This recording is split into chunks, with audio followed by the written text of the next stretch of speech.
It's such a privilege to be here with all of you. Some of you know I'm on maternity leave. These are the last final days.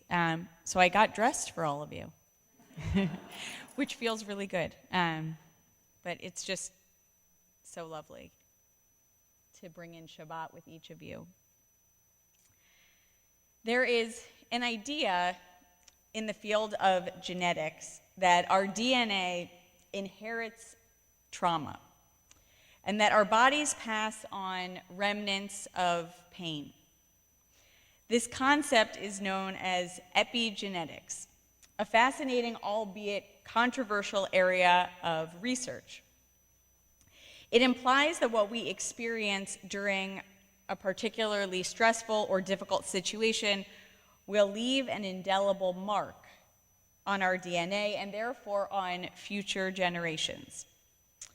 Last year, the New York Times published an article entitled, "Can We Really Inherit Trauma?"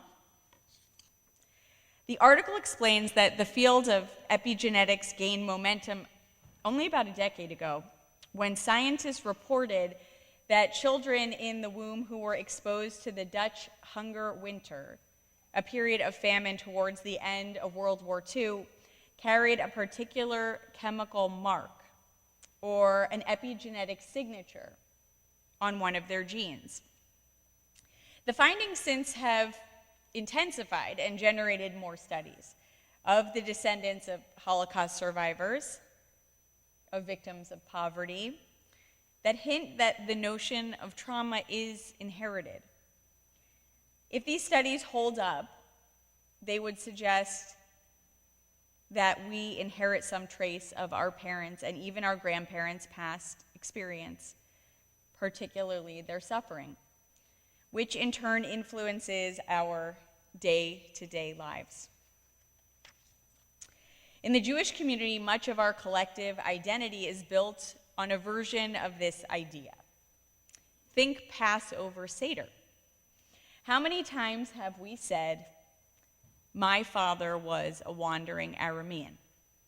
It was God that took me out of Egypt with a mighty hand and outstretched arm. We were slaves, but now we are free." Our rituals and prayers and the shared narrative of our people remind us that we are not ourselves without our past, that the struggles of our forefathers and foremothers are as much ours as theirs. This week's Torah portion gives us perhaps the most profound example of how one person's experience shapes a collective identity. In our Parsha, Jacob is on the verge of reuniting with his brother Esau. Remember, as young men, Jacob tricked their father and stole Esau's birthright, which led to a bitter separation. Fast forward many years later. Both the boys are now men with wives and children, and wives and children, and wives and children. Jacob asks for a meeting with Esau, and Esau agrees. The night before their reunion, Jacob finds himself alone. Amidst the darkness, an angel comes to him, and as the text tells us, "Vayavek ish imo ad alot hashachar," and an unidentified stranger wrestled with him until the break of dawn. As the daylight peeks through the darkness, something powerful and peculiar occurs. When he saw that he had not prevailed, he being the stranger, he wrenched Jacob's hip at its socket so that the socket of his hip was strained as he wrestled with him. Jacob's hip is injured, but not broken. He is debilitated. And in the same moment, along with this dislocated hip, Jacob receives a blessing from this mysterious stranger. "Your name shall no longer be Jacob, but Yisrael, for you have striven with beings divine and human and have prevailed." Jacob receives the name Israel, which is translated as one who wrestles with God. This name becomes our people's legacy. We are the people of Israel, a nation of strugglers. But the specific word used in our parsha to describe this encounter between Jacob and the angel teaches us something extra. In fact, the word vayavek, which in our Torah portion is translated as wrestle, is found only one other time in the Tanakh. The root here, avak, aleph, bet, kuf, means dust, suggesting that they, Jacob and the stranger, angel, wrestled so intensely that they actually moved the earth, that the dirt beneath their feet was moved in the midst of their struggles. Rashi offers another idea. He says, it must mean that the man wrapped himself around him, as men do when they wrestle. It is like two people struggling to overthrow each other, where one embraces the other and knots him with his arms. Nachmanides adds to Rashi's interpretation. He says that even though we read the root as aleph, bet, kuf, that it really should be read chet, bet, kuf, a root that means to clasp or embrace, to unite or be joined. The wrestling match between Jacob and the angel began as an intense physical struggle, but led to a beautiful reunion. Immediately after Jacob wrestles the angel, the text tells us that looking up, Jacob saw Esau coming. He went ahead, bowing low to the ground 7 times until he reached his brother. At this moment, Esau ran to greet him. He embraced him, he kissed him, and they wept. Before the wrestling match, Jacob was anxious and afraid. He worried that his brother would be angry, or worse, that he would kill him. After all, Jacob had stolen his birthright and robbed him of his rightful blessing. But the struggle changes Jacob. Physically, he is injured and he now limps. He is slower, more deliberate in his movements and actions. Emotionally, too, something has shifted. He is softer, less afraid, more self-assured, but also more humble.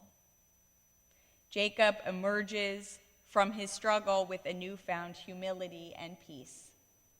He is able to overcome his own ego and approach his brother with love. He's ready to move forward. He could not have done this before. It was through the struggle that Jacob emerges anew. As commentator Aviva Zornberg writes, the wrestling match between Jacob and the angel is an occasion for clarification, for discovery of the parameters of personal power. Perhaps this is the blessing we are each meant to carry as Jacob's descendants. We are inheritors of his legacy. As a people and individuals, we are meant to grapple, to be curious, and to embrace our restlessness as an opening towards growth, as a mandate to never settle for what is, but strive for what could be, to see life from a new perspective, to stretch the limits, to disrupt the status quo. It's through struggle that we clarify our deepest longings and that we move through indecision and emerge with greater awareness and resolve. I, too, have been in the midst of a struggle, one that, somewhat like Jacob, stretching a little bit, accompanied a major physical transformation. As many of you know, on September 1st, I gave birth to our 3rd child, Ava. Since her arrival, I have grappled with how to balance my love for the synagogue and the rabbinate with the needs of my family. This struggle is not unique, nor is it one that I take lightly. But in the end, it became clear to me at this moment in time that my children and my family need my full attention, and that I want to give that to them. So as of December 31st, I'll be stepping down from my position here. And after 10 10 inspiring years as your rabbi, one of your rabbis. This is a bittersweet moment, one that comes as a result of a great struggle that led me to a sense of clarity and focus. Through a process of wrestling with the unknown, I gained the confidence and the faith to make change. After Jacob wrestles with the angel, our Torah says that he renamed that place Peniel, meaning I have seen a divine being face to face. Jacob's struggle allowed him to see the divine where he could not have seen it before. It gave him the ability not only to receive blessing, but to be a blessing to his brother, to his loved ones, and to the Jewish people. We have all inherited the name Yisrael. We have been marked as a people who struggle with a mandate to do so. May we take pride in being a people who wrestle and use our struggles to help us find greater wholeness and peace. Ken Yehi Ratzon, may this be God's will. Amen.